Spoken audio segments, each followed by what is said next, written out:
Students, हमारे topic Indian development book के chapter infrastructure में आज हमारा टॉपिक है emerging challenges in power generation. ठीक है, आइए आज अपना टॉपिक शुरू करते हैं। सबसे पहले समझते हैं कि पावर क्या होती है। देखिए, पावर एनर्जी का वो फॉर्म है, पावर एनर्जी का वो फॉर्म है जो कि हम इंडस्ट्री में यूज़ करते हैं, जो कि हम कहाँ यूज़ करते हैं, इंडस्ट्री में। और इंडस्ट्री में भी नॉर्मली जो मोटर को चलाने, मशीनरी को चलाने के लिए जो एनर्जी यूज़ होती है उसे हम बोलते हैं एज ए क्या, पावर।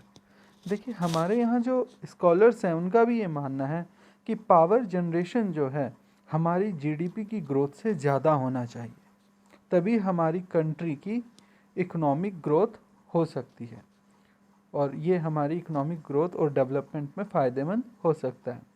क्या होना चाहिए कि पावर जनरेशन जो है, पावर की जो अवेलेबिलिटी है वो ज़्यादा होनी चाहिए, उसका पेस ज़्यादा होना चाहिए हमारी जीडीपी की ग्रोथ से। लेकिन हमारे साथ अभी भी कुछ प्रॉब्लम्स हैं, तो आइए एक एक करके पहले उन प्रॉब्लम्स को समझते हैं। देखिए, पहली जो प्रॉब्लम है हमारे पास वो है इनएडिक्वेट जनरेशन ऑफ इलेक्ट्रिसिटी। इसका मतलब ये है कि हमारे देश में जो बिजली का उत्पादन है वो इनएडिक्वेट है, वो सफिशेंट नहीं है। देखिए, हालांकि हम अपने देश में 3,46,619 मेगावाट बिजली बना पा रहे हैं, लेकिन फिर भी हमारी जो डिमांड है पावर की, उस डिमांड को देखते हुए ये प्रोडक्शन भी काफ़ी कम हो जाता है। हमारी जीडीपी की जो डिमांड है इलेक्ट्रिसिटी की, जो हम जीडीपी की ग्रोथ कर रहे हैं वो ज़्यादा है, और जो अवेलेबिलिटी है वो हमारे लिए कम है। सप्लाई जो है पावर की वो कम है, डिमांड ज़्यादा है और सप्लाई कम है, और इस वजह से हमारे यहाँ पर एक क्राइसिस आता है। और ये क्राइसिस है हमारे यहाँ एनर्जी क्राइसिस, कि हमारी जो फैक्ट्रियाँ हैं, हमारी जो इकोनॉमी है उसको required amount of energy or electricity can't be supplied by our this electric sector। एक रिसर्च हमें बताती है कि एनर्जी की जो शॉर्टेज है हमारे पास वो 2.1% है।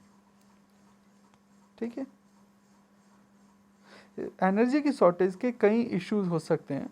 या तो हमारे जो ये जो थर्मल पावर जो प्लांट है हमारे, उनके ऊपर एक्सेस लोड पड़ा हुआ है। ठीक है, कहीं कहीं पर वोल्टेज काफ़ी कम आते हैं, वोल्टेज का फ्लक्चुएशन और पावर के कट, ये सारी जो समस्याएं हैं, ये सारी जो प्रॉब्लम्स हैं, ये प्रॉब्लम्स हम तभी हमारे सामने आती है जब हमारे पास सप्लाई कम होती है और डिमांड हमारी ज़्यादा रहती है। तो ये आप सब ने अपनी भी लाइफ में कहीं ना कहीं ऑब्जर्व किया होगा इस तरह की प्रॉब्लम्स को। तो ये सिंपल रीज़न है इन प्रॉब्लम्स का, that the power supply, the required amount of electricity is much more and the supplied amount of electricity is very much less. Now move to the second point, less capacity utilization. Well, to understand this concept we must know one thing that is called plant load factor, PLF. Now in simple term, what is PLF? PLF simple means if there is a plant of making electricity बनाने का हमारे पास कोई plant है, ठीक है, and this electricity plant has a capacity to produce 100 megawatt of electricity, but still because of some factors he is only producing 60% of 60 megawatt of electricity. So this shortage of electricity is called PLF, plant load factor.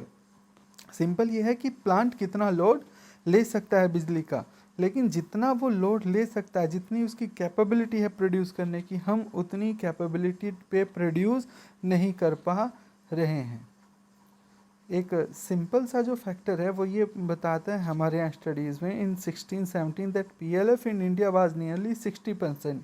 It means just 60% of electricity is available and rest goes waste. हमारे लिए जो available electricity है वो केवल उसकी production capacity के according to वो केवल 60% है और बाकी सारी की सारी हमारे पास वेस्ट हो रही है। तो हमारा सेकंड पॉइंट में जो मेन पॉइंट है वो है PLF is about PLF। There is under utilization of, इससे हम सिंपल लिख सकते हैं under utilization of production capacity of thermal power station. तो लेस कैपेसिटी और less utilization of thermal power plant is the second point. Because of the less utilization, we are producing less amount of electricity. Now move to the third point, transmission and distribution losses. It simply means जब बिजली बन जाती है thermal power plant में तो उसे अलग अलग जगह डिस्ट्रीब्यूट किया जाता है। अलग अलग जगह means may be in the house hold, may be in the house hold sector, may be in the production sector, उस बिजली को प्रोड्यूस किया जाता है। अब हमारे कंट्री में ये प्रॉब्लम है that when it come to the distribution of the electricity there is loss of electricity.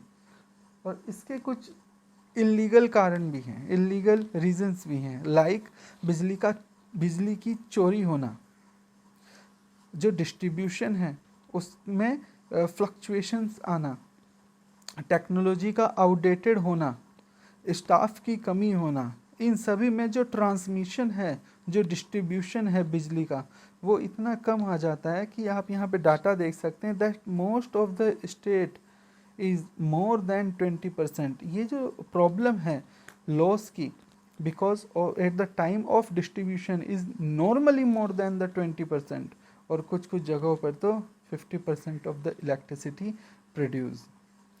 ये भी हमारे देश में एक प्रॉब्लम है।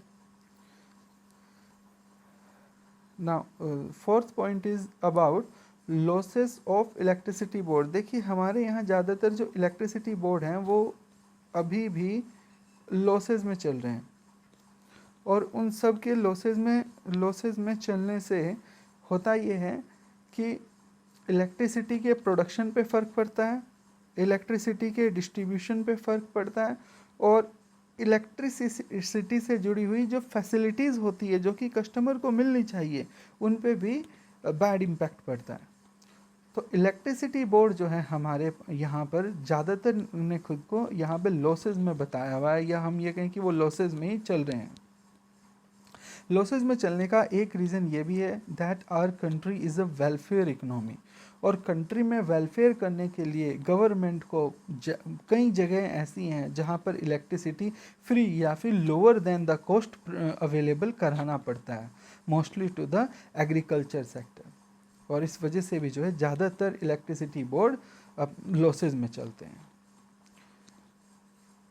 Well as monopoly of the government, और ये कोई गलत बात नहीं है कि मोनोपोली है गवर्नमेंट की मोनोपोली होने से ही हमारे जो कंट्री में इलेक्ट्रिसिटी है वो आज भी एक वेलफेयर के काम में यूज़ हो रही है। हमारे देश में जहाँ पर लोग अपनी नेसेसिटीज़ के लिए भी पे नहीं कर सकते, ऐसे भी लोग हैं, तो उन लोगों के वेलफेयर के लिए, उनके डेवलपमेंट के लिए ये अवेलेबल किया हुआ है, इसलिए मोनोपोली है गवर्नमेंट की आज भी इलेक्ट्रिसिटी बोर्ड पर। लेकिन मैं आपको बता दूं धीरे धीरे कुछ सेक्टर्स में इलेक्ट्रिसिटी बोर्ड भी गवर्नमेंट ने प्राइवेटाइज करने शुरू कर दिए हैं। कई प्राइवेट हाउसेस को भी अब ये अथॉरिटी दी हुई है कि वो बिजली बना के बिजली सप्लाई कर सकते हैं, बेच सकते हैं, उससे प्रॉफिट कमा सकते हैं।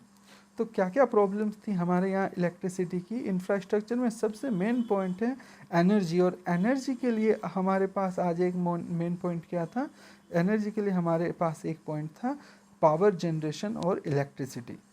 तो पावर जनरेशन में क्या क्या पॉइंट हमने देखे? सबसे पहले हमने देखा इनएडुकेट जनरेशन ऑफ इलेक्ट्रिसिटी की, जितनी बिजली चाहिए हम उतनी बिजली का उत्पादन ही नहीं कर पा रहे हैं।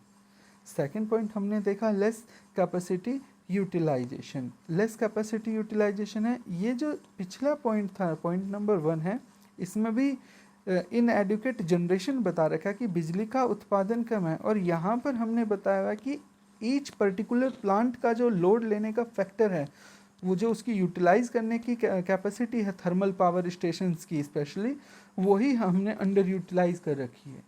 यानी जितनी चाहिए उतना तो कम बना ही रहे हैं, लेकिन जितना बना सकते हैं उतने में भी हम कम प्रोड्यूस कर रहे हैं। Third point is the problem related to the transmission and distribution of the electricity, and fourth one is the losses of electricity board. तो ये कुछ पॉइंट थे जो कि हमारे कंट्री में इलेक्ट्रिसिटी के पिछड़े रहने के कुछ कारण हैं। Hope you will understand.